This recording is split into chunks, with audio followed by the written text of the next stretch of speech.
Haleluya. Ya, Bapak Ibu diberkati, lewat pujian penyembahan pada sore hari ini, dan dibawa masuk hadirat Tuhan lebih dalam menikmati kasih dan anugerah Tuhan. Untuk sore hari ini, saya mendapat tugas dari Ibu Yeni untuk menyampaikan kebenaran firman Tuhan. Tapi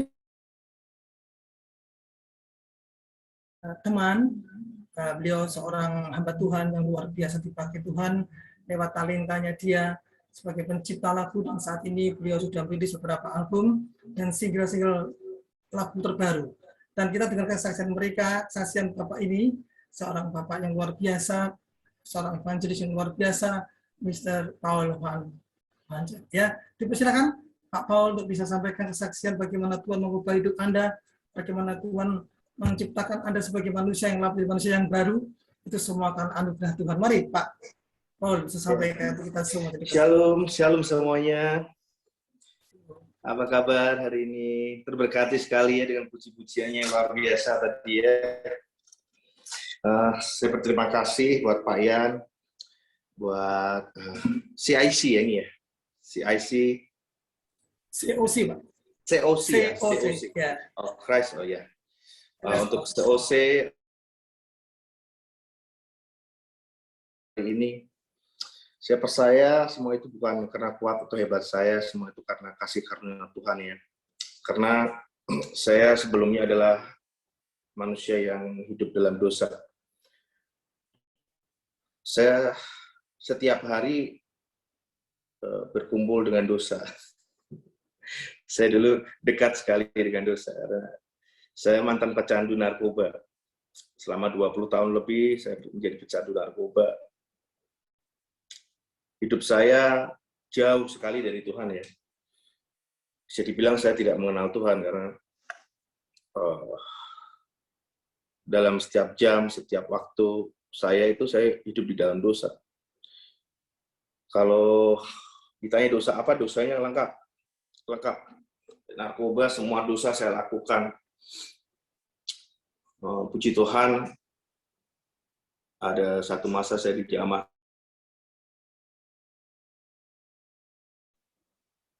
Awalnya memang nggak enak ya. Awalnya nggak enak. Saat itu saya melihat ini satu musibah buat saya.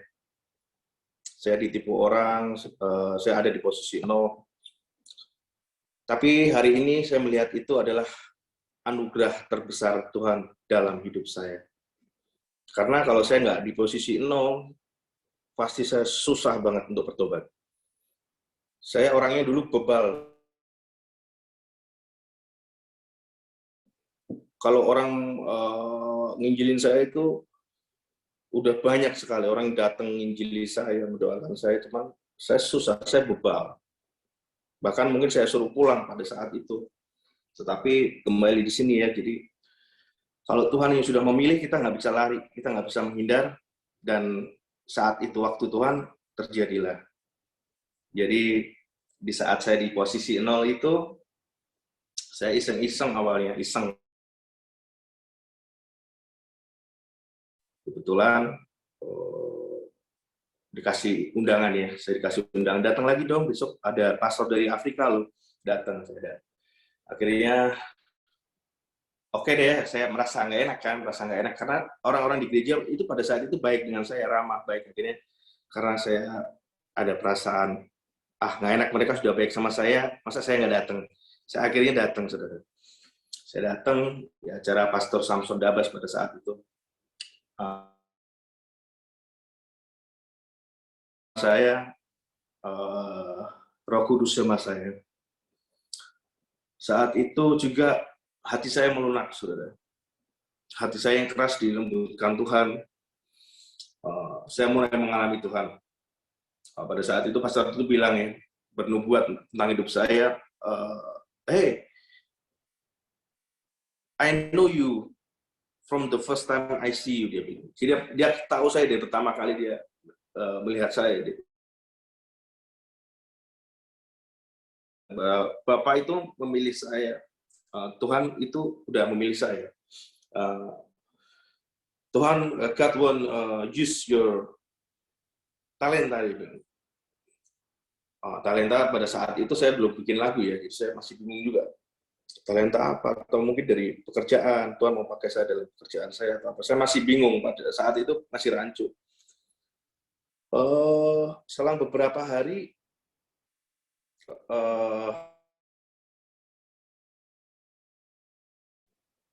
tahu-tahu saya nyanyi, saudara. Tahu-tahu saya nyanyi di situ. Jadi dia main keyboard, main nada saja, saya tahu-tahu nyaut, saya nyanyi. Dan saat itu juga tercipta lagu Pengurapanmu. Pengurapanmu itu tercipta, dan ini cara Tuhan yang ajaib ya. Saat itu saya belum mengenal firman cukup baik, dan ternyata lirik-lirik di lagu saya itu ada semua, saudara. Lirik-liriknya itu ada semua di Alkitab. Yakin di situ bahwa, oh ya, Tuhan mau pakai saya. Saya sempat sharing di beberapa pastor waktu itu. Sharing, oh ini liriknya ada bro, ini liriknya ada di Alkitab, ini udah direkam aja. Pada saat itu saya ngobrol sama Pastor Edwin ya, Pastor Edwin sama Pak Yanuar juga, kita melayani di satu gereja ya Pak ya. Saya curhat seperti itu, saya mulai aktif saudara, saya mulai aktif bikin lagu rohani, saya mulai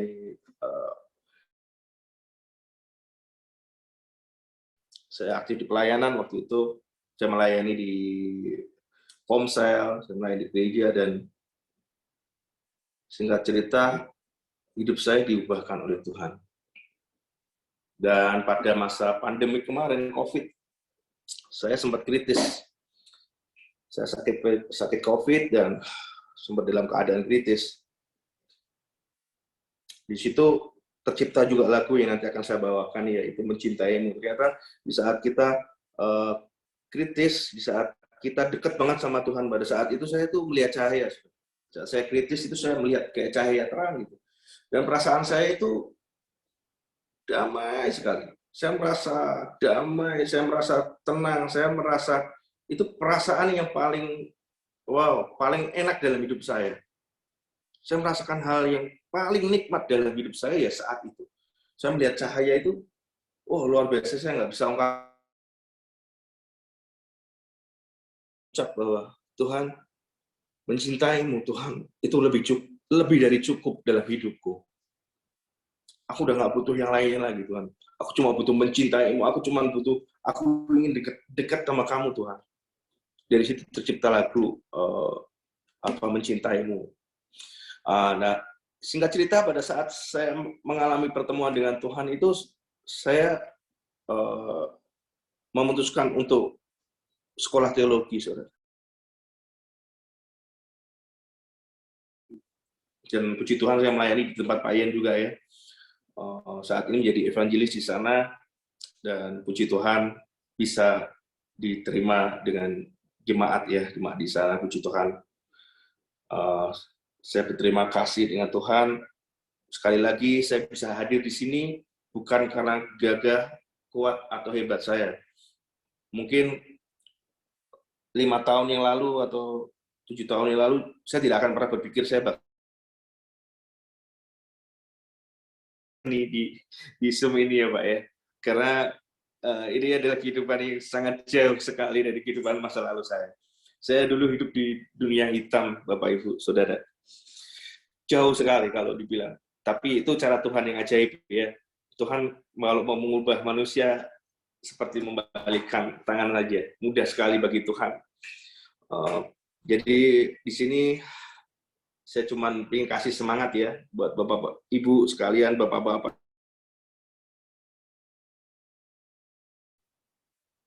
Apapun yang dialami kita saat ini, yang kita lihat itu suatu musibah, jangan negative thinking, kita tetap positive thinking.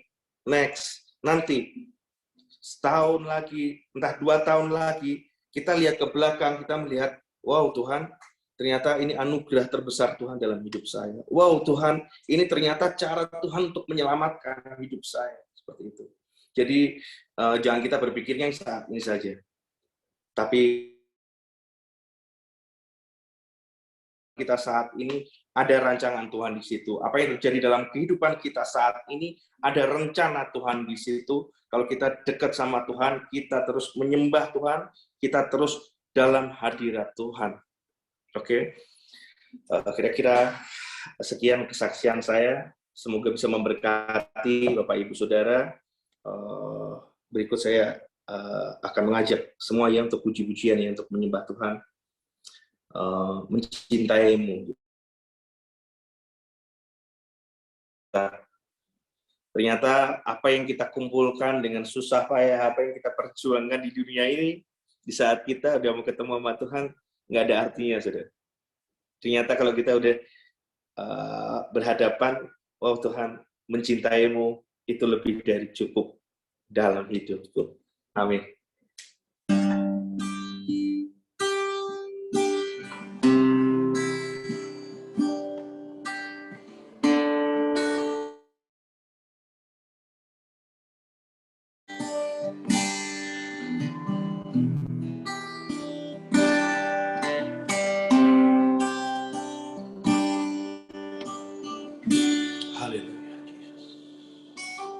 Engkau datang ke dunia, jadi anak manusia, untuk menebus dosa kami, jadikan sempurna.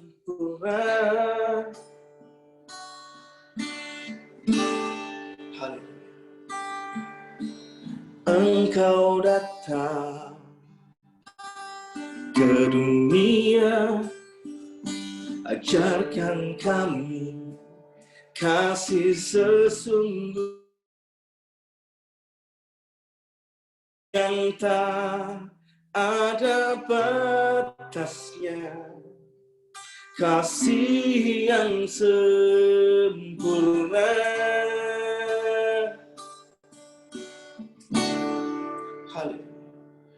Ajarkan kami hidup sesuai ajaran-Mu, mencintaimu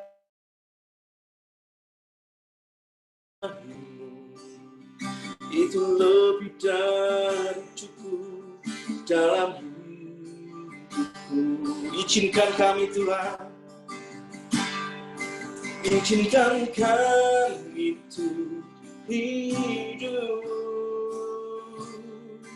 sesuai rancangan-Mu, mencintaimu,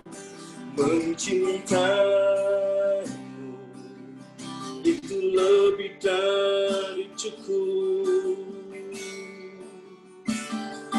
dalam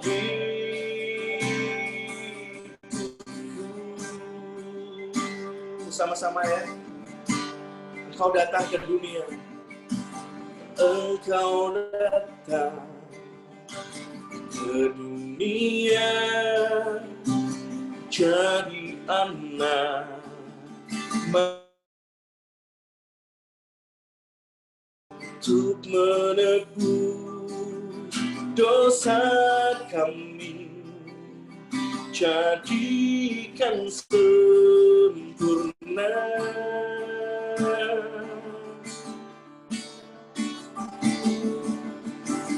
Engkau datang ke dunia, ajarkan kami kasih sesungguh tak ada batasnya, kasih yang sempurna. Oh, ajarkan kami untuk hidup sesuai ajaran-Mu,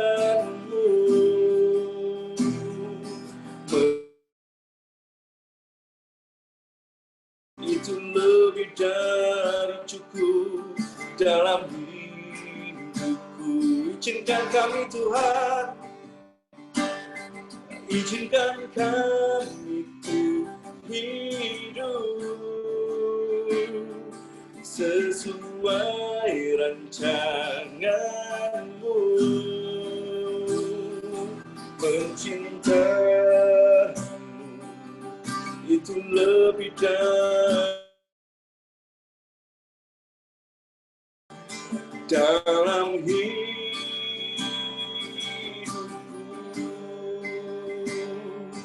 Mencintaimu itu lebih dari cukup dalam hidupku.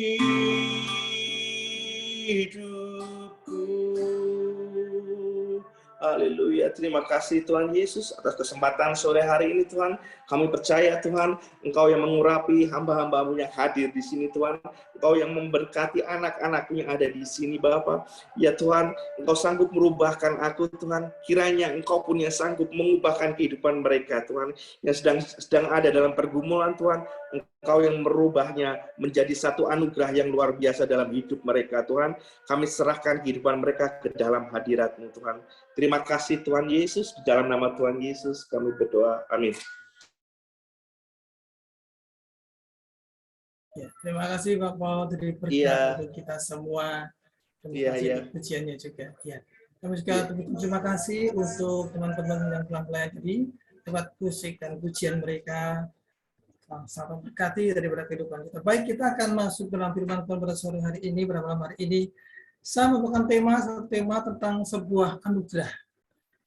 Dengan judul semua karena anugerahnya. Anugerah daripada Tuhan. Kita percaya bahwa hidup kita ini hidup karena anugerah, bukan karena kehebatan kita. Tadi seperti Pak Paul sampaikan bahwa kehidupan kita ini, kehidupan Pak Paul ini adalah kehidupan yang dianugerahi oleh Tuhan luar biasa. Dari masa lalunya yang begitu kelam, tapi Tuhan bisa ubah. Itu suatu anugerah yang besar dalam hidupnya. Dan pada sore hari ini mungkin dari Bapak Ibu juga pernah merasakan hal yang serupa. Ada sesuatu hal yang semestinya tidak mungkin kita bisa berubah. Semestinya tidak mungkin kita bisa menerima sesuatu yang baik dari Tuhan. Tapi itu yang Tuhan setiakan. Bahkan dua hal yang sangat membuat saya hampir banyak orang mengatakan, sudah lewat pasti. Satu, yang pertama, saya pernah terjadi suatu kecelakaan yang cukup parah. Orang lihat mobil saya tuh waktu itu saya pakai mobil TAF, itu mobil yang katanya depannya bordes. Kalau orang tahu bordes ya, besi yang tebal itu. Besi bordes itu depannya kap jeep, itu kan ada ujungnya. Itu sampai seperti gunung. Ringsek. Dicium bis. Ya, bis dari atas turun, saya dari bawah naik. Saya ditempeleng sama bis. Bisnya menempeleng mobil saya sampai mobilnya ringsek. Orang bilangnya pasti orangnya tidak ada, pasti. Orangnya sudah pasti meninggal. Tapi apa? Tuhan tidak membuat seperti itu. Tuhan beri kesempatan kepada saya untuk tetap sehat, tetap bisa melayani Tuhan. Karena itu saya merasa bahwa hidup ini karena anugerah Tuhan. Mungkin kesaksian saya ini,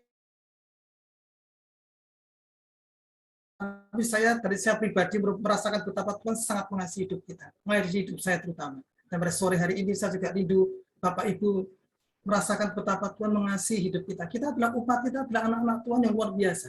Kita diciptakan oleh Tuhan sebagai gambar serupa dan segambar dengan Khaliknya, dengan Allah sendiri.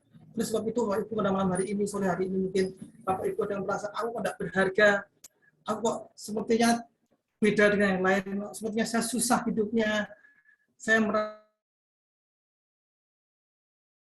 luar biasa. Anak-anak Tuhan yang diberkati luar biasa.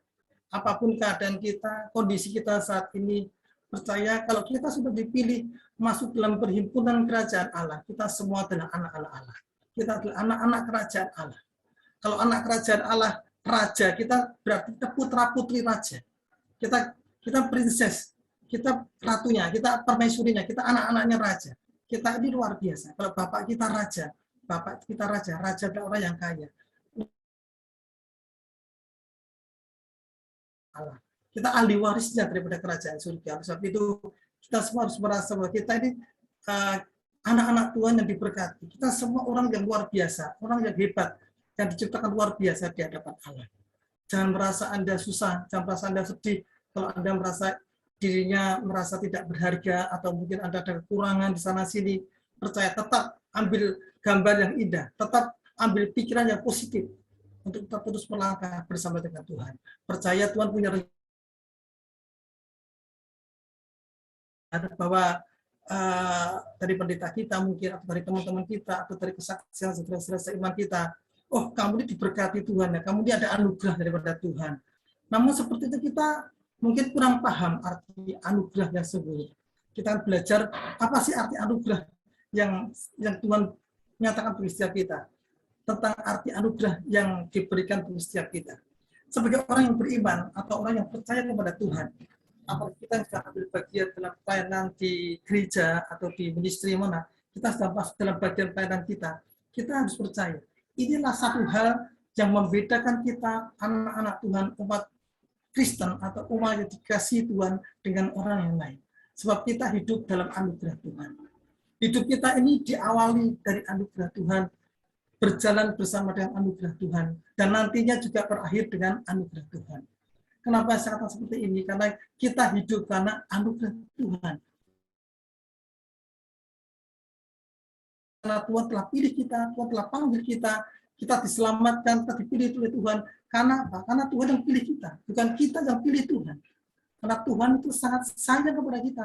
Oleh sebab itu setiap kita yang sudah terhimpun dalam persekutuan COC ini, Anda percaya, Anda semua adalah anak-anak Tuhan yang sudah dipilih dan ditetapkan Tuhan menjadi anak-anak kesayangan Tuhan.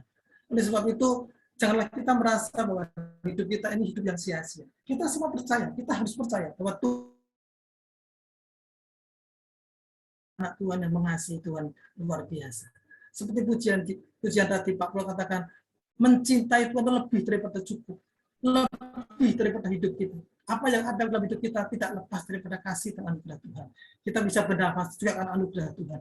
Kita bisa melihat, kita bisa berbicara, kita bisa menikmati udara, oksigen, semua karena anugerah Tuhan. Tidak dapat kita bayangkan seandainya kita yang mungkin merasa bahwa kita ini hebat, karena seringkali di saat-saat seperti ini, di masa-masa seperti ini, mungkin banyak orang percaya, sekalipun dia percaya kepada Tuhan, mungkin tidak merasakan bahwa dia hidup karena anugerah Tuhan. Dia merasa bahwa dia berhasil, dia sukses, dia hebat, dia kuat. Itu karena dia memang pintar, dia memang hebat, dia memang berkuasa. Kepandaiannya membuat dia berhasil. Tidak salah orang belajar, tidak salah orang kuliah, tidak salah orang punya titel yang berlebih-lebihan sampai bapak profesor, doktor, apa, kalkulator bocor, semua itu boleh. Tapi yang diharapkan oleh Tuhan, kita terima dari Tuhan itu adalah anugerah diberikan kepada setiap kita anaknya yang mengasihi dia, yang percaya akan firman Tuhan. Tapi seringkali orang-orang Kristen, bahkan orang yang sudah percaya kepada Tuhan, yang ambil bagian dalam pelayanan Tuhan, bahkan jadi pengurus gereja, dia merasa bahwa dia kaya, dia berhasil, dia sukses. Itu karena dia. Nah inilah yang seringkali membuat hidup orang percaya pun dari dulu sampai sekarang pun tidak ada perubahan. Dia tetap berjalan dengan segala kemauannya, dia terus berjalan dalam setiap kehidupan, kekerasan hatinya, dengan segala macam hal yang tidak menjaga dan tidak menjaga kekudusan dalam hidupnya. Walaupun mereka terus melayani, tapi hidupnya jauh daripada percaya kepada anugerah Tuhan. Dan pada sore hari ini kita harus tahu bahwa anugerah Tuhan yang diberikan kepada kita, atau seringkali orang katakan itu adalah grace dalam bahasa Inggris, atau kasih karunia Tuhan, itu merupakan pemberian daripada Tuhan yang bersifat apa? Bersifat cuma-cuma.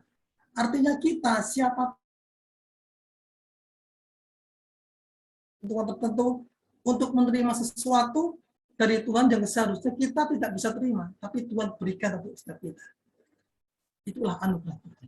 Jadi bukan karena hasil usaha kita, bukan karena kepandaian kita, tapi karena Tuhan memberikan cuma-cuma atas hidup kita. Itulah yang Tuhan berikan, yang namanya anugerah seperti itu. Kita bekerja harus, kalau orang tidak bekerja tidak boleh.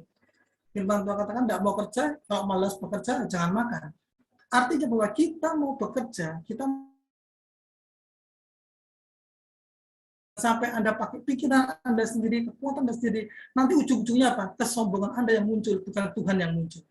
Tapi kalau Anda libatkan Tuhan, Tuhan libatkan kehidupan kita, yang nonjol ke Tuhannya. Orang lihat, oh ini karena anak Tuhan lo bertahan. Ini karena dia cinta kepada Tuhan, dia sayang kepada Tuhan, diberkati Tuhan ya biasa. Itu sudah berkat yang bagiannya dia, anugerah yang Tuhan berikan. Bukan karena kepandaian kita, bukan. Karena anugerah yang Tuhan berikan.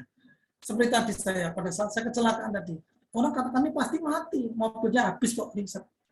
Tapi Tuhan dengan anugerah kepada saya yang harusnya tidak terima keselamatan, diberi keselamatan kepada Tuhan, diberi kesempatan kepada Tuhan. Oleh sebab itu, orang kalau melihat saya pelayanan di gereja lokal saya melayani, orang lihat saya, Pak Ijan kok sepertinya tidak ada capeknya. Ya, karena saya merasakan betapa Tuhan mengasihi saya. Merasa pribadi, mungkin orang lain tidak merasakan, tapi saya merasakan ini balas budi saya kepada Tuhan, betapa Tuhan sangat mengasihi hidup kita. Itu anugerah terbesar. Anda bisa punya kepandian yang super, Anda bisa punya koneksi yang luar biasa, tapi pada saat Anda diputuskan jantung Anda untuk berdetak, Anda bisa apa? Kekayaan yang beribu-ribu, berjuta-juta miliar pun habis, tidak ada gunanya. Kalau Tuhan mau ambil kita, kalau Tuhan mau berhentikan denyut jantung kita, apa yang bisa kita perbuat? Tidak ada, kecuali kita menyesal dan menyesal. Kita belum sempat berbuat. Oleh sebab itu, mari Bapak Ibu, saya ajak pada kesempatan ini, di saat kita boleh merayakan ulang tahun COC yang kedua, apapun juga yang kita kerjakan hari-hari ini, apapun juga yang kita boleh kerjakan hari-hari, libatkan Tuhan dan andalkan Tuhan. Supaya apa? Supaya kita benar-benar menerima berkat Tuhan yang sempurna daripada Tuhan. Bukan karena kehebatan kita, bukan karena kuat dan gagahnya kita, tapi campur tangan dalam hidup kita. Setelah kita menerima anugerah daripada Tuhan, jangan lupa kita untuk apa? Untuk mengembalikan anugerah itu dengan apa? Dengan melayani Dia dengan sesungguh, dengan sepenuh hati kita. Apa yang kita bisa melayani? Wah, Pak, saya tidak bisa menyanyi, saya tidak bisa main musik. Tidak apa-apa, Anda bisa berdoa di rumah. Untuk pelayanan Bapak, untuk pelayanan di COC ini, atau di pelayanan di gereja Bapak Ibu sekalian, atau di mana di pos doa. Anda jadi gembala di rumah Anda sendiri, untuk anak-anak Anda, untuk cucu-cucu Anda bisa belajar mereka dari kecil, dari mereka usia dini. Itu merupakan bagian daripada kita. Untuk apa sih? Untuk mengembalikan anugerah Tuhan yang sudah diberikan bagi setiap kita yang mau mengasihi Dia. Bukan karena kita ini hebat, tapi karena kita ini dimampukan oleh Tuhan, lewat anugerah daripada Tuhan. Contoh yang paling bagus di Alkitab, itu saya baca kemarin, ada satu kisah dari seorang Raja Daud. Ya, Raja Daud. Ini sungguh luar biasa. Pada saat Daud diurapi menjadi raja di Israel, menggantikan Saul. Dia yang merupakan anak dari Isai ini, dari 7 saudara, 8 saudara dia anak 8. Dari 7 saudaranya itu, kakak-kakaknya Daud ini orang luar biasa. Wah, kalau dikatakan hebat, perawakannya tinggi, besar, gagah, perkasa, ganteng kali mungkin, seperti itu. Pada saat Nabi Samuel datang ke tempatnya Isai ini, mengundang Isai dalam suatu ibadah kurban syukur ini, dia tanya kepada Isai, Pak Isai, kamu punya enggak anak-anakmu yang bisa diurapi di raja? Karena pada saat itu Tuhan katakan bahwa dia menyesal sudah mengangkat Raja Saul sebagai raja Israel.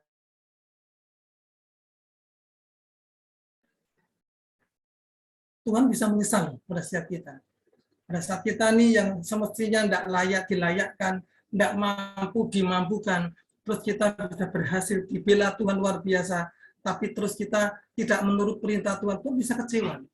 Pada saat Tuhan kecewa, Tuhan bisa ambil semua anugerah kita. Tuhan bisa ambil semua berkat yang sudah jadi bagian kita. Tuhan bisa lenyapkan semuanya, bahkan Tuhan bisa mengganti kedudukan kita. Nah, seperti halnya anugerahkan Tuhan yang sudah dijalankan dalam kehidupannya diambil Tuhan.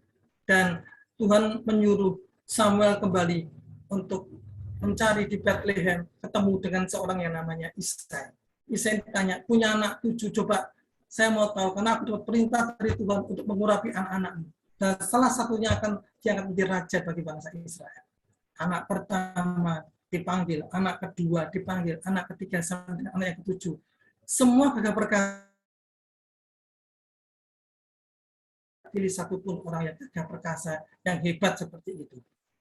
Tuhan tanyakan lagi, masih ada enggak anakmu yang lain selain orang 7 ini, anak 7 ini? Si Isai mengatakan, ada Pak, ada Nabi Samuel. Tapi apakah mungkin ini orang yang dipilih Tuhan? Kalau dia merasa, apa iya? Dia seorang gembala. Saat ini dia ada di padang sedang mengembalakan kambing domba, yang jumlahnya juga tidak banyak. Mungkin tidak lebih daripada cerita saja. Tapi dia ada di padang gurun. Si Nabi Samuel bilang, coba dipanggil juga kemari anak itu. Nah, dipanggil anak itu, singkat cerita, dipanggil, temukan oleh Samuel. Tuhan katakan, inilah anak yang akan aku urapi. Panggil dia, pakai dia, urapi dia jadi raja. Jadi raja bagi bangsa Israel. Awalnya si Daud punya enggak pikiran jadi raja. Enggak. Bahkan dari keluarganya pun dianggap sebagai anak merah-merahan, mungkin seperti baby face gitu ya. Enggak biasa bekerja keras, perang seperti itu enggak. Dia enggak punya keahlian untuk berperang atau seperti mau jadi seorang pahlawan atau prajurit, dia orang biasa, penggembala, kambing domba. Di awalnya pasti dia tidak mikir, aku jadi raja, tidak mungkin lah seperti itu. Bapaknya pun tidak merasa sepertinya bangga punya anak seperti Daud ini.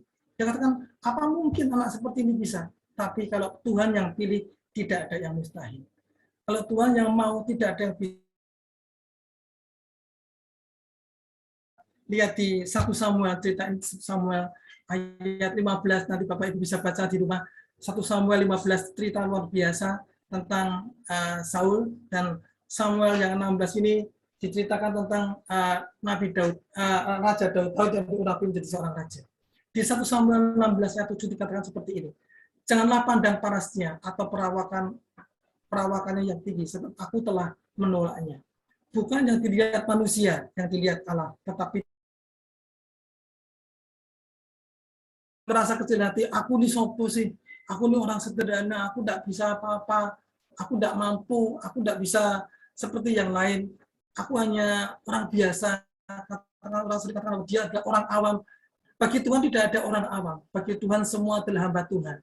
Oleh sebab itu, saya merasa kalau saya sampaikan firman Tuhan, sharing firman Tuhan pada sore hari ini, saya berbicara di hadapan hamba-hamba Tuhan yang luar biasa. Bukan anak-anak Tuhan, bukan orang-orang awam, atau bukan orang yang belum tahu, tapi saya adalah hamba-hambanya Tuhan. Oleh sebab itu, Bapak Ibu tidak bisa berkata bahwa aku tidak bisa, aku tidak tahu. Tapi Anda harus tahu bahwa Anda adalah hambanya Tuhan. Anda adalah anak-anaknya Tuhan yang luar biasa. Dan Anda berbicara, dan saya berbicara saat ini, Anda terima sebagai seorang hamba Tuhan yang menerima firman Tuhan, sama seperti saya dan Bapak saat ini. Tidak ada yang lebih hebat. Wah, Janmar lebih hebat daripada saya. Pak Paul lebih hebat, enggak. Ibu Yeni lebih hebat, mungkin enggak. Kita sama-sama di hadapan Tuhan. Apa hebat kita, tapi Tuhan melihat hati kita yang paling dalam. Keberadaan kita yang paling dalam, yang orang lain tidak tahu, Tuhan justru tahu. Di mana kerinduan Bapak Ibu sekarang saat ini, apakah Anda, Bapak Ibu sekarang rindu atau sungguh-sungguh melayani Tuhan, Anda, Pak, Tuhan juga tahu kesungguhan hati kita. Ada motivasi apa yang ada dalam hidup kita. Tuhan tahu. Sehingga cerita Isai memanggil anaknya yang terakhir Daud. Dan Nabi Samuel melihat anak ini, dan Tuhan katakan, inilah yang aku pilih. Justru Tuhan pilih Daud, bukan Tuhan pilih yang lain. Tuhan pilih Daud jadi raja yang diurapi oleh Nabi Samuel. Ada satu lagu lama yang pernah saya ingat, ada kata seperti gini. Bukan karena kebaikanku, bukan karena fasilitasku, bukan karena kekayaanku,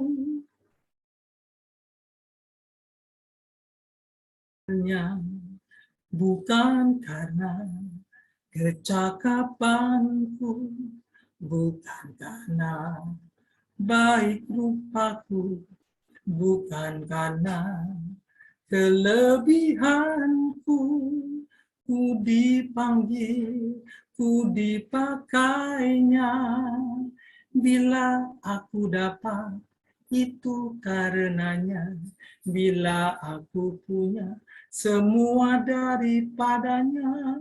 Dan kita percaya bahwa semua yang ada dalam hidup kita itu adalah anugerah dari Tuhan. Saya menyadari itu dan saya mempercaya itu bahwa hidup saya, mungkin juga hidup Bapak Ibu sekalian, karena anugerah Tuhan. Sadari itu karena semua kita ini adalah orang-orang yang dipilih oleh Tuhan bahkan sebelum dunia ini ada, sebelum kita dilahirkan oleh orang tua kita, Tuhan sudah pilih kita. Sudah tebus kita menjadi anaknya luar biasa. Tinggal kita saja bagaimana respon kita. Semua ada pilihan bebas, ada free will bagi setiap kita. Mau enggak kita dibentuk oleh Tuhan? Kalau kita mau dibentuk Tuhan, kita mau terima firman Tuhan, kita mau sebagai pelaku-pelaku firman Tuhan, kita diberkati Tuhan. Pasti diberkati Tuhan. Tapi jika masih menghadapi berbagai masalah pergumulan, tetap percaya bahwa pergumulan itu pun sesuatu yang baik bagi setiap kita. Untuk apa sih? Untuk memberikan pelajaran bagi kita, untuk menentukan mungkin ada kesalahan-kesalahan makin baik di hadapan Tuhan. Oleh sebab itu, satu hal yang kita pelajari setelah kita mengerti tentang anugerah atau kasih karunia atau grace dari Tuhan itu, kita akan belajar bagaimana supaya kita bisa menjaga anugerah. Jika Bapak Ibu sudah pernah menerima anugerah Tuhan, saya percaya Bapak Ibu pasti sudah pernah menerima anugerah daripada Tuhan. Yang sudah pernah terima anugerah Tuhan bisa lambaikan tangannya. Pasti sudah pernah. Kalau tidak pernah, didoakan malam hari ini supaya merasakan anugerah. Supaya kita bisa menjaga anugerah Tuhan itu tidak lepas seperti Raja Saul ditarik semua anugerahnya itu yang luar biasa itu daripada Tuhan. Hal yang pertama yang saya pelajari, kita baca di 1 Samuel 15, kita buka sama-sama. 1 Samuel 15 ayat 10 dan 11. 1 Samuel 15 ayat 10 dan 11. Saya akan bacakan mungkin dari sini ada di sini.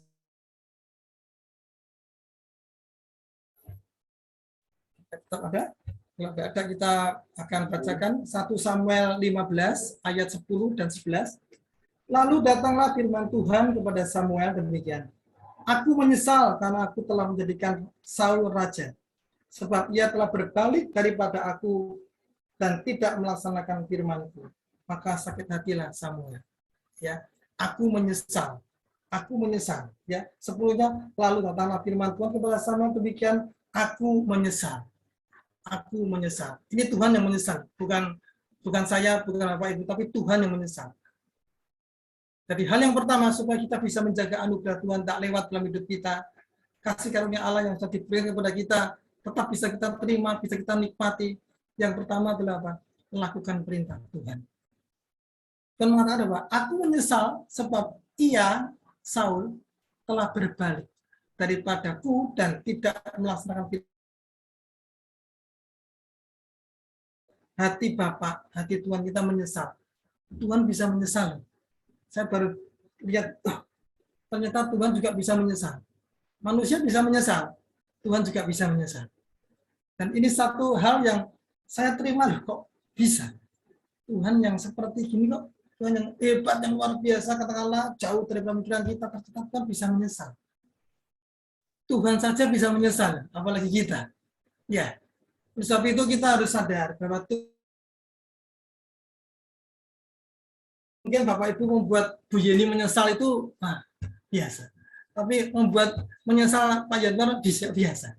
Tapi kalau jangan sampai kita bisa membuat Tuhan menyesal, itu yang luar biasa. Dan itu akan segera dicabut.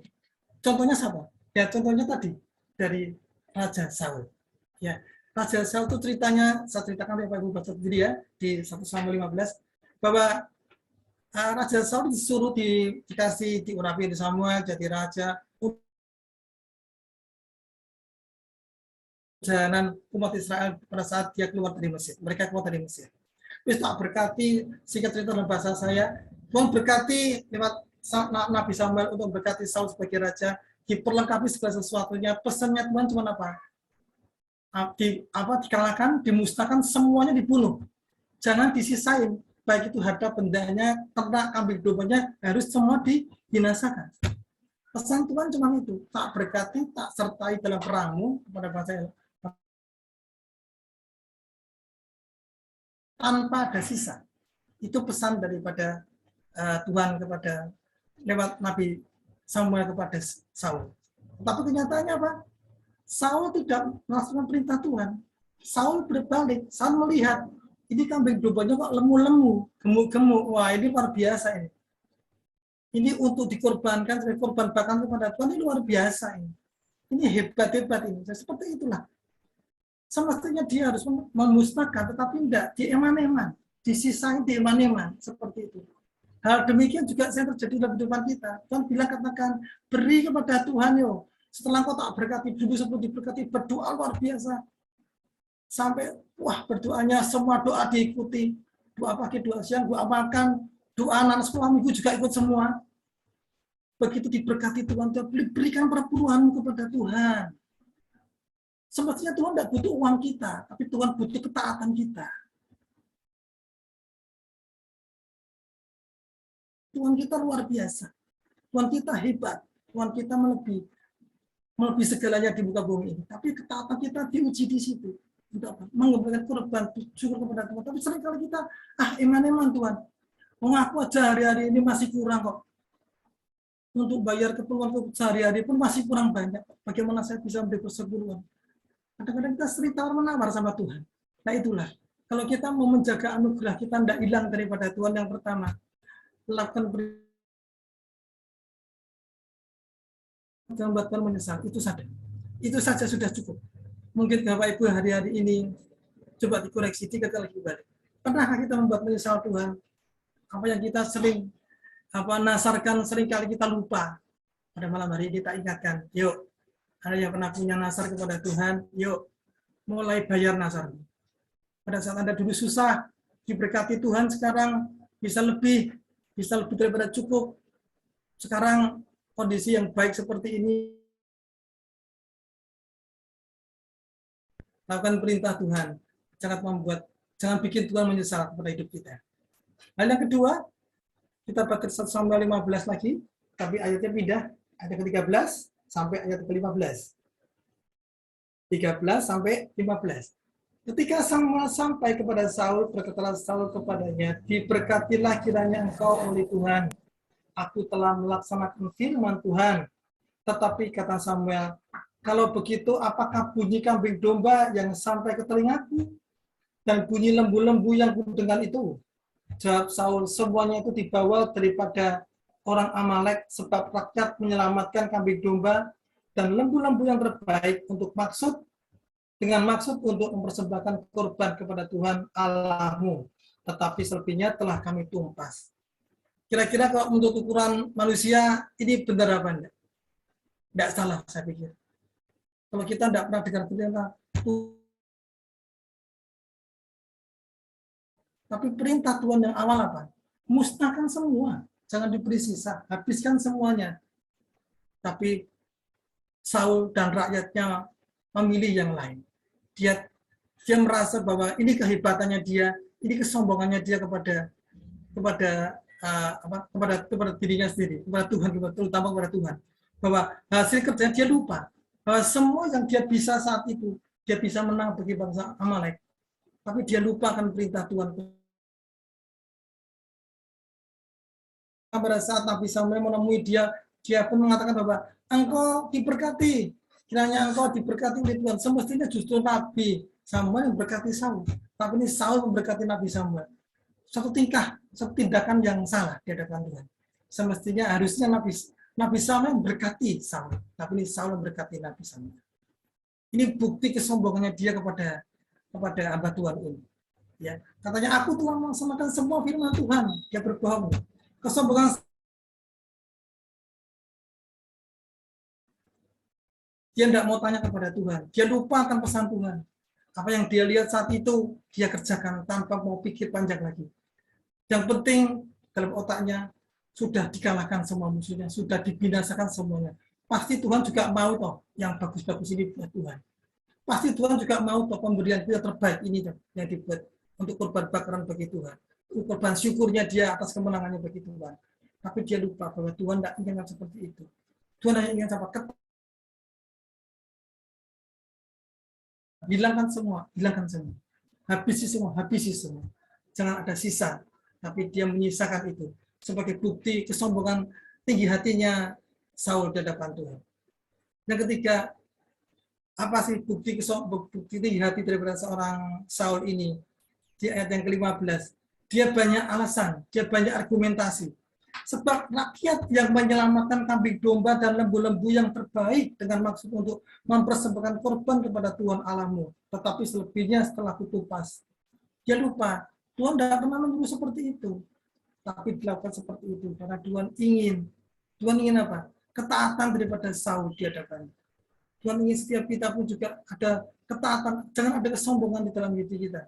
Kalau kita sudah bisa mengatasi berbagai masalah pergumulan kita yang berat-berat, yang sulit-sulit, jangan sombong, jangan pernah tinggi hati. Karena kesombongan itu hal yang dibenci oleh Allah. Supaya kita bisa menjaga anugerah yang telah Tuhan berikan bagi kita semua, seperti Raja Saul. Yang kedua, janganlah kita punya perasaan tinggi hati atau sombong di hadapan Tuhan. Atas kehebatannya dia berhasil menumpas. Padahal semua itu karena penyertaan Tuhan dalam peperangan itu. Dan dia lupa akan pesan daripada Tuhan. Dan yang ketiga, kita bisa melihat di sini adalah bahwa Saul lebih takut kepada manusia daripada kepada Tuhan. Ini tulis di 1 Samuel ayat yang ke-15 ayat 24, setelah ditegur oleh Nabi Samuel, terus akhirnya dia menyesal. Si Saul itu menyesal. Dan ini yang dia katakan. Berkatalah Saul kepada Samuel, aku telah berdosa, sebab telah kulangkahi titah Tuhan dan perkataanmu. Tetapi aku takut kepada rakyat, karena itu aku mengabulkan permintaan mereka. Seringkali kita juga anak-anak Tuhan, seringkali kita merasa takut kepada orang sekitar kita. Pesan Tuhan, takutlah dengan apa kata Tuhan, bukan apa kata manusia. Hidup kita hidup karena kata Tuhan, bukan kata manusia. Orang lain bisa berkata ABC, tapi kalau Tuhan kata DEF, kita kerjakan menurut perkataan Tuhan yang DEF saja. Jangan 1, 2, 3, dengan ABC-nya. Di situ dikatakan bahwa aku telah berdosa, menyesal. Biasa. Manusia biasa menyesalnya pada saat akhirnya. Tapi sebelumnya dia ada kesombongan yang luar biasa. Tapi pada akhirnya apa? Sebab telah kulangkai titah Tuhan dan perkataanmu, Nabi Samuel ini, tetapi aku takut kepada rakyat karena itu aku mengabulkan permintaan mereka. Jadi jangan pakai teori suara terbanyak. Seringkali kita dalam kehidupan kita sehari-hari, seringkali kita merasa, orang lain seperti itu, aku seperti ini. Mungkin yang suara terbanyak itu yang benar. Bukan Bapak Ibu. Kalau Bapak Ibu mau hidup dalam kebenaran firman Tuhan, Bapak Ibu tanya kepada Tuhan. Bukan pakai suara mayoritas, tapi pakai suaranya Tuhan, lewat firman Tuhan. Kalau kita baca firman Tuhan setiap hari, kita tahu mana yang benar dan mana yang tidak benar. Janganlah kita merasa bahwa suara terbanyak itu adalah suara yang benar. Belum tentu. Kita harus tahu, kita harus belajar lebih lagi untuk mengenal suara Tuhan yang benar di hadapan kita. Jadi supaya kita punya sesuatu yang kita bawa dalam kehidupan kita, supaya anugerah yang telah Tuhan berikan bagi setiap kita, mungkin Bapak Ibu sudah menerima yang Tuhan ingin sampaikan pada malam hari ini. Yang pertama, Tuhan inginkan apa? Lakukan firman Tuhan. Lakukan segala perintah Tuhan. Jangan membuat Tuhan itu menyesal. Ya, jangan sampai membuat Tuhan itu menyesal dalam hidup kita. Kamu tetap berkati kok seperti itu. Yang kedua, janganlah kita tinggi hati atau sombong di hadapan Tuhan. Anda harus ingat, jangan sampai Anda tinggi hati atau sombong. Yang ketiga, takutlah kepada Tuhan dan jangan takut kepada manusia. Ikutilah perkataan Tuhan, bukan perkataan manusia. Ikutilah kata-kata Tuhan, jangan kata-kata mayoritas yang kita dengar. Semua yang Tuhan rencanakan dalam hidup kita itu rencana yang paling baik. Firman-Nya katakan dalam Alkitab katakan apa? Bahwa Tuhan punya rancangan yang indah. Rancangan yang indah yang tidak pernah kita dirancangkan oleh Tuhan. Rancangan damai sejahtera kepada setiap kita. Kita tidak tahu mungkin apa yang Tuhan inginkan kepada setiap kita. Bahkan Tuhan berbeda dengan apa yang kita ingin. Ya Tuhan, aku nurut aja. Mungkin ini merupakan sesuatu yang menurut manusia ini, wah ini kesempatan peluang emas yang besar. Jangan ya jangan. Tapi ada kesaksian dari Pak Paul. Kalau dia Pak Paul tidak dibuat bangkrut, mungkin Pak Paul tidak ada di sini. Dia masih berkecimpung dalam dunianya yang dulu itu. Tapi menurut Pak Paul saat itu adalah hal yang paling berat, hal yang paling menyedihkan dari kondisi yang baik dibuat menjadi tidak baik. Tapi kalau itu karena ada rencana Tuhan yang indah. Ada anugerah yang Tuhan sudah sediakan bagi Pak Paul. Dan Pak Paul punya sikap hati yang benar. Dan dia ambil kesempatan itu, dia terima anugerah itu. Dan untuk mempertahankan anugerah itu, ada 3 hal yang kita sudah ingat. Yang pertama, jangan membuat Tuhan itu menyesal atas hidup kita. menyesal atas anugerah yang sudah diberikan kepada kita. Jangan menyesal. Jangan sampai Tuhan menyesal. Ya, yang kedua, jangan punya sikap yang sombong atau tinggi hati. Semua karena aku, bukan. Semua karena daripada segalanya. Jangan takut kepada manusia. Jangan takut, jangan ikuti suara mayoritas atau suara terbanyak, tapi ikuti suara Tuhan saja. Firman Tuhan melengkap semua kebutuhan kita ada di sana. Saya baca ada satu di kitab Wahyu. Jangan sampai kita terlambat untuk merespon anugerah Tuhan. Itu di kitab Wahyu 12 ayat 12. Kitab Wahyu 12 ayat 12. Ini kalau dalam bahkan sudah sangat singkat. Ini saya ambil dari terjemahan dari firman Allah yang hidup, lebih jelas lagi. Tuhan ingin seperti apa? Tuhan ingin seperti ini. Bersukacitalah, hai surga. Hai surga dan semua warganya. Bersukacitalah. Kita warga kerajaan surga atau kerajaan dunia? Kerajaan surga. Kita semua adalah anak-anak kerajaan surga. Maka Tuhan katakan apa? Bersukacitalah, hai surga. Surga di mana? Surga di bumi. Karena cipta kata surga seperti di bumi seperti di surga. Jadi kita hidup saat ini bukan mengawang-awang nanti di surga. Di saat ini pun kita ada di surga.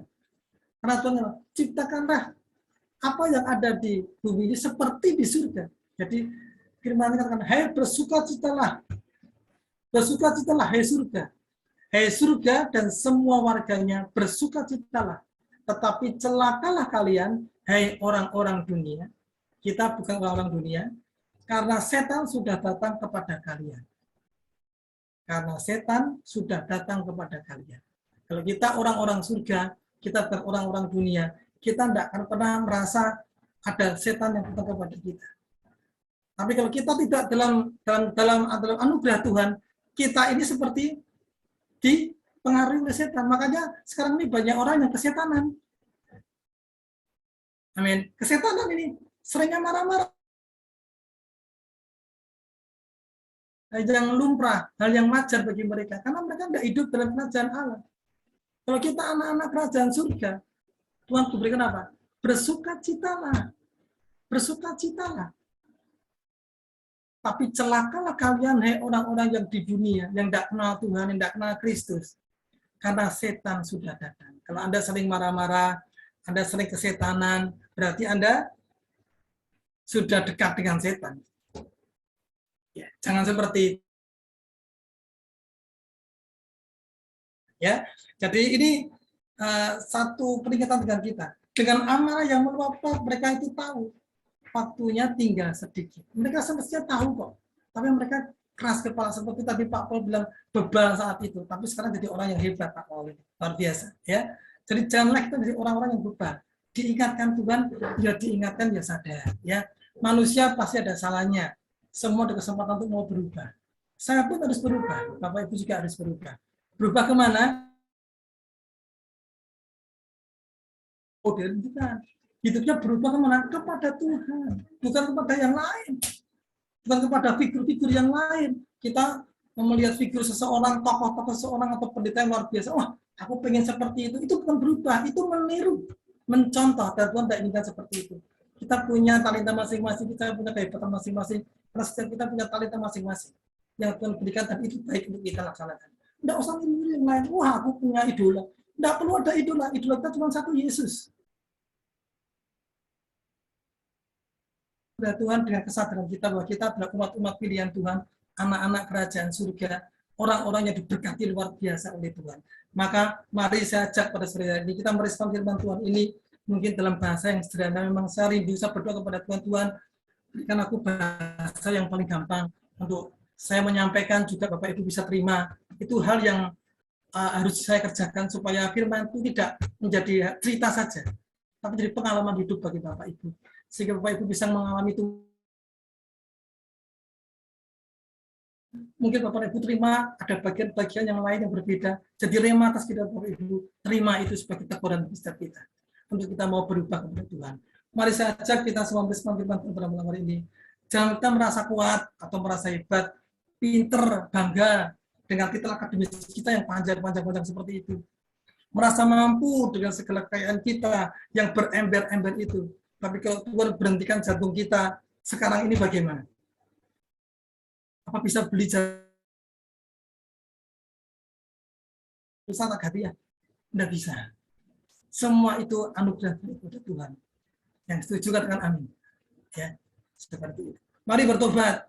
Kalau ada yang masih banyak hal yang salah, saya juga harus bertobat dan berjanji untuk sungguh-sungguh dengan Tuhan. Jangan main-main lagi dengan waktunya Tuhan. Karena kesempatan yang terjadi pada kita itu sangat singkat saat ini dan tidak akan pernah terulang. Terima keselamatan dari Tuhan. Karena itu grace, itu bagian kita. Bagian daripada hidup kita. Tidak usah kita ngejar-ngejar.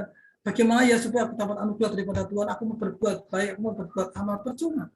Kalau hidup kita masih sama seperti dulu, kita tidak pernah terima, tidak pernah mengikuti perintah Tuhan, tidak pernah baca firman Tuhan, tidak pernah ikuti apa kehendak Tuhan, kita sombong, kita merasa hebat, kita merasa mampu, kita merasa pinter. Ujung-ujungnya kalau Tuhan menyesal, percuma. Jangan buat Tuhan menyesal, percuma. Ya, kerjakan keselamatan kita. Apa yang Tuhan berikan kepada setiap kita, kerjakan keselamatan kita. Oleh sebab itu, Tuhan juga rindu bagi kita, anak-anak Tuhan yang bergabung, sahabat-sahabat COC yang bergabung kita melayani. Yuk ambil bagian, yuk melayani Tuhan. Apapun keadaan Bapak Ibu, pasti Bapak Ibu pernah merasakan anugerah daripada Tuhan. Yuk melayani Tuhan dengan bersama-sama kita. Gimana Bapak Ibu bisa melayani Tuhan dengan segala keberadaan Bapak Ibu sekalian. Makanya mungkin kenapa kok ada yang tanya kepada saya, kenapa Pak? Wah ini mesti banyak penderitaan. Oh no, saya katakan bukan penderitaan, ini justru anugerah daripada Tuhan terbesar. Di sana ada saling ada horizontal, ada cross. Tuhan maunya apa? Yang horizontal ini, yang tegak ini. Tuhan ingin apa? Ada pemulihan hubungan kita kepada Tuhan. Yang ini, yang berdiri ini, yang vertikal ini. Ini kita diartikan kita harus ada hubungan yang baik dengan Tuhan. Dan horizontalnya ini, kita juga selain berbaik.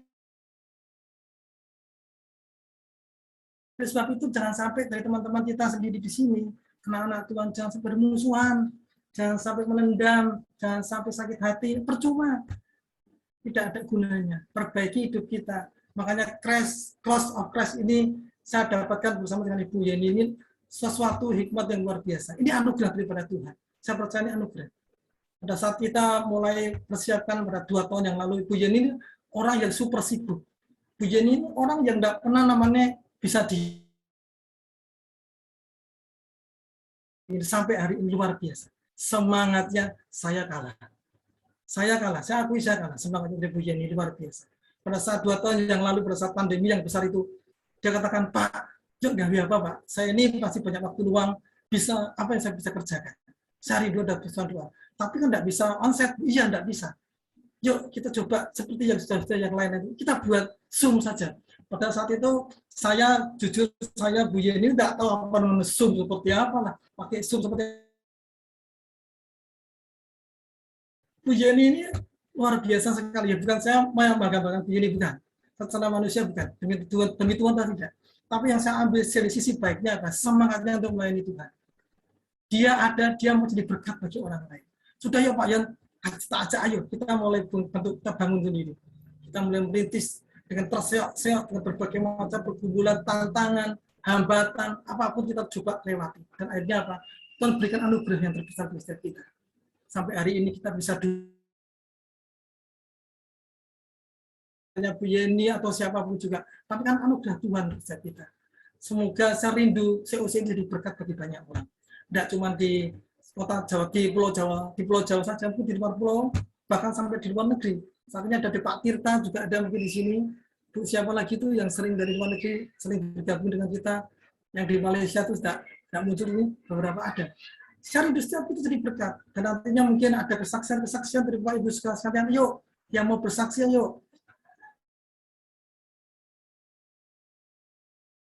Atau Pak Yomas mau bersaksi, boleh.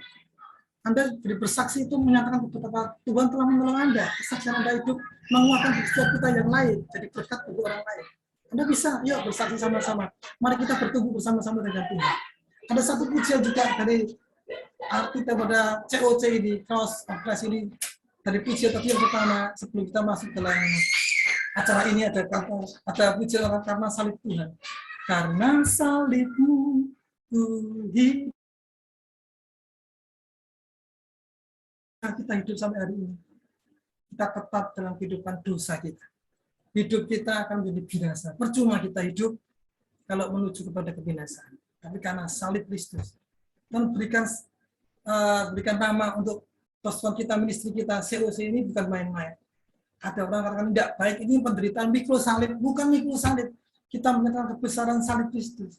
Karena salib Kristus, karena salibmu ku hidup.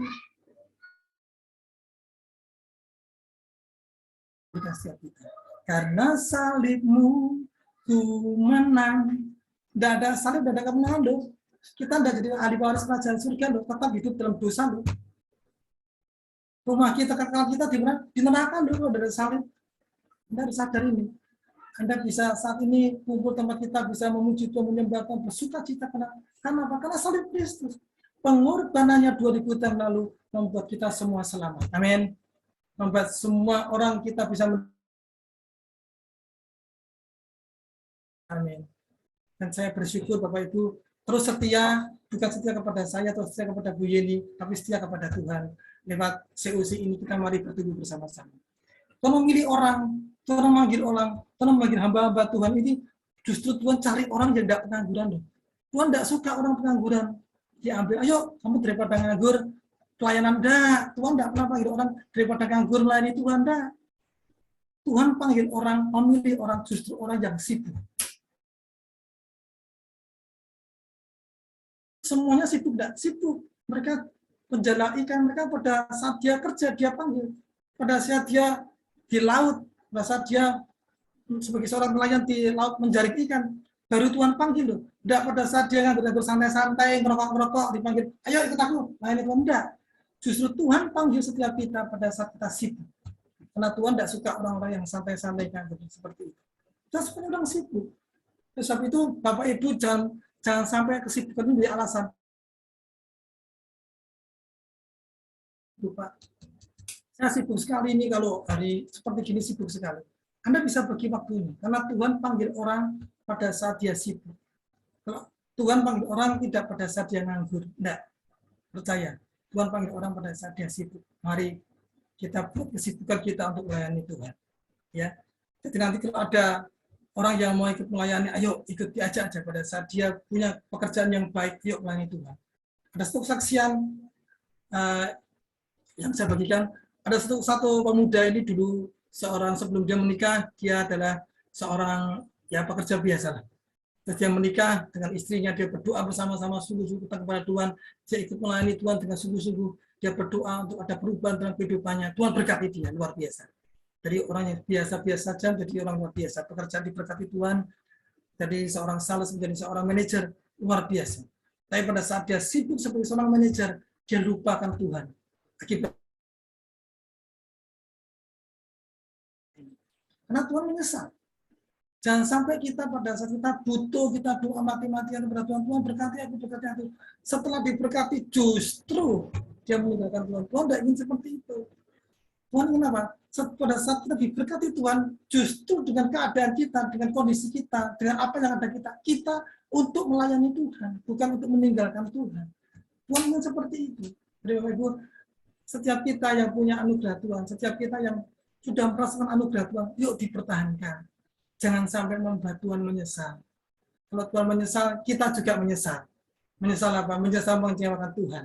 Jadi kita harus tahu bahwa kita harus terus menjaga hubungan kita yang baik. Karena Tuhan ini memberikan kita yang baik, anugerah yang baik pada setiap kita. Waktu Tuhan tidak pernah kita tahu. Kesempatan Tuhan tidak pernah kita tahu. Yang kita tahu adalah kita harus taat kepada Tuhan. Kita harus ikuti apa yang Tuhan katakan. Kita harus ikuti apa yang Tuhan inginkan dalam kehidupan kita agar kita menjadi orang-orang yang hebat dan semakin hebat dan semakin hebat. Dan kita percaya pada sore hari ini firman akan saya akhiri. Tidak saya perpanjang lagi, hanya ada 3 hal yang perlu kita ingat pada malam hari ini. Bahwa untuk menjaga sebuah anugerah, kasih karunia Tuhan, grace daripada Tuhan, ada 3 hal. Yang pertama, jangan membuat Tuhan menyesal atas hidup kita. Ya, yang kedua, setelah kita diberkati Tuhan, setelah kita menerima anugerah Tuhan yang besar, jangan sampai kita menjadi orang yang tinggi hati. Yang ketiga, takutlah kepada Tuhan dan jangan takut kepada manusia. Ikutilah kata-kata Tuhan, bukan kata-kata manusia. Karena hidup kita hidup karena Tuhan, bukan hidup karena kata-kata manusia. Bahkan tiga hal ini kita belajar bersama-sama untuk diberkati, menjadi orang yang senantiasa menerima kasih karunia, anugerah, grace di Tuhan untuk kita semua malam ini boleh merasa.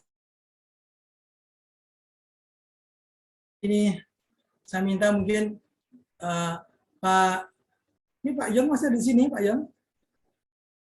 Pak Yong ada? Pak Cornelius Yong? Oh, enggak ada di sini. Saya minta ada. Pak Yong ada? Tadi saya lihat di sini kok ada Pak Yong. Mungkin bisa berdua Pak Yong? Atau siapa yang ada yang bisa di sini?